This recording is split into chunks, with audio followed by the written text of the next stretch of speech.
This is a very bizarre video for me to even be talking about, much less making, because I wouldn't consider myself friends with her, but I did know her on a semi-personal level. I had hung out with her at a party in LA. I'd hung out with her at the YouTube headquarters several times. I had a conversation with her, which I will always distinctly remember. This is when I was actually religious, back in like 2010. I went up to her and I said, Christina, I think you make really good content, because she did, Legend of Zelda covers, piano videos of singing and stuff like that. And I think that you're a really good Christian. You're a really good example of being a Christian on YouTube. I'll always remember that conversation, because now I'm not a Christian, obviously. But I complimented her for being an example on YouTube for what a good Christian looks like on the internet. And then we got into a little talk about our relationship with God and such, and so on and so forth. So it's really weird that I'm making this, because having met her, very sweet, very kind individual, it's kind of surreal to me to know that she was shot 3 times and died last night. It scares me, honestly. It scares me for my own safety too now, because this happened at a meet and greet after her concert. A meet and greet, someone in line just went up to her and shot her. Supposedly, rumor has it that he was some sort of stalker, which would not surprise me at all. And it really scares me a lot, mainly because this could happen to anyone. It could happen to me. And when I tell people, like, I don't really do meetups, like, I don't organize meetups to meet fans ever, with the exception of, like, one time in my life, I have valid reasons, because, YouTube celebrities don't have the same type of celebrity power as people who are like actors and actresses, who have bodyguards, who don't talk to fans on the street. Whereas if you're a YouTuber, you don't have the funds, you don't have the resources to do that type of stuff. So therefore, you do an innocent meet and greet, big old line of people wanting to meet you, get photos with you, and someone comes up with you and shoots you fucking 3 times. It's scary. It's scary meeting fans, and I'm not saying this to make fans at ease not to meet your favorite YouTuber, but this, for us, in a position of where people always want to meet us, people want photos with us, it can be very scary.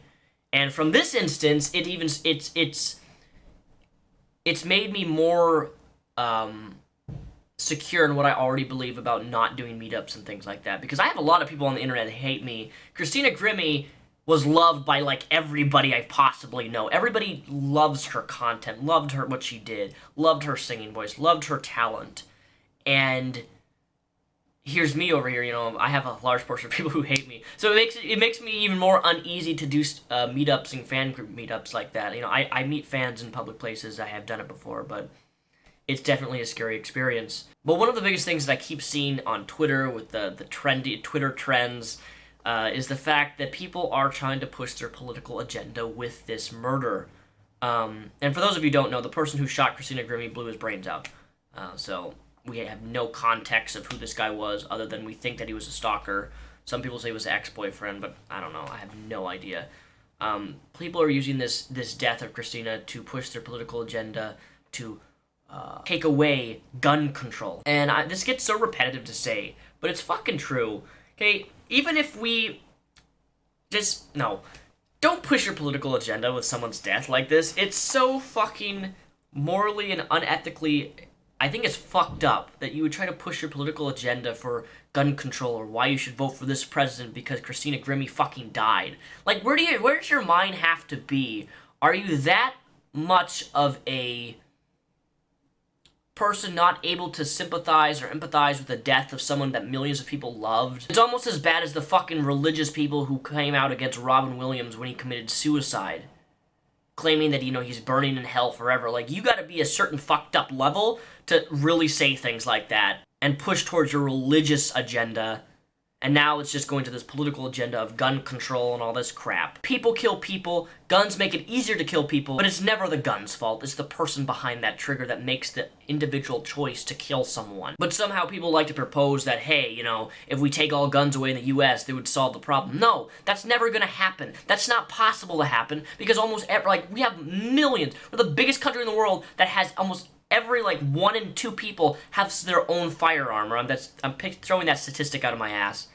but it is an extraordinary high number of how many firearms people have in America. There's no way we could ever stop people from owning these types of firearms. I myself am a firearm owner, and I hope to God I never have to use my gun ever for any circumstance. But please, for the love of Christ, stop pushing your political agenda here. And especially to your Christians I keep seeing on Twitter complaining about Christina Grimmie, saying the reason she died because she wasn't a true Christian. What the fuck is wrong with you? Seriously, if there's a hell, you're gonna definitely hit that hell with Satan. It's so morbidly fucked up that you can say things like that. Oh, that person wasn't a true Christian, therefore they deserve to rot in hell. And my personal experience with Christina, she was a great example of someone who was religious, but not judgmental towards the people around her. If she was as judgmental as some Christians are, how the hell do you think she got so famous? How do you think so many people, Christian and non-Christian alike, loved her as a person, loved what she did?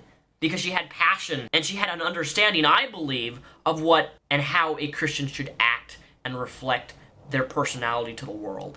And that says something to me. It is truly a tragedy that she has lost her life to some psycho-fucking stalker. And I want you to realize is that every person who's close to you, cherish them, because their life could be gone in an instant. This story should put in perspective that the people close to you could be dead today, tomorrow, at any moment. So maybe you have a rocky relationship with your father, maybe you have a rocky relationship with your mother or brother or sister, I don't know. But even still, show them some care, show them some respect, show them some love in any way you possibly can. Because the last thing I would want is for my dad, who I've always had a bad relationship with up until his stroke, to pass away only for me to be upset with him, to be mad at him, for me to be angry at him, and for me not to say a final goodbye. That would destroy me mentally, physically, psychologically, not to be able to say something to my dad before he passes away. So please cherish the people you love and who are close to you. Do it right now after this video.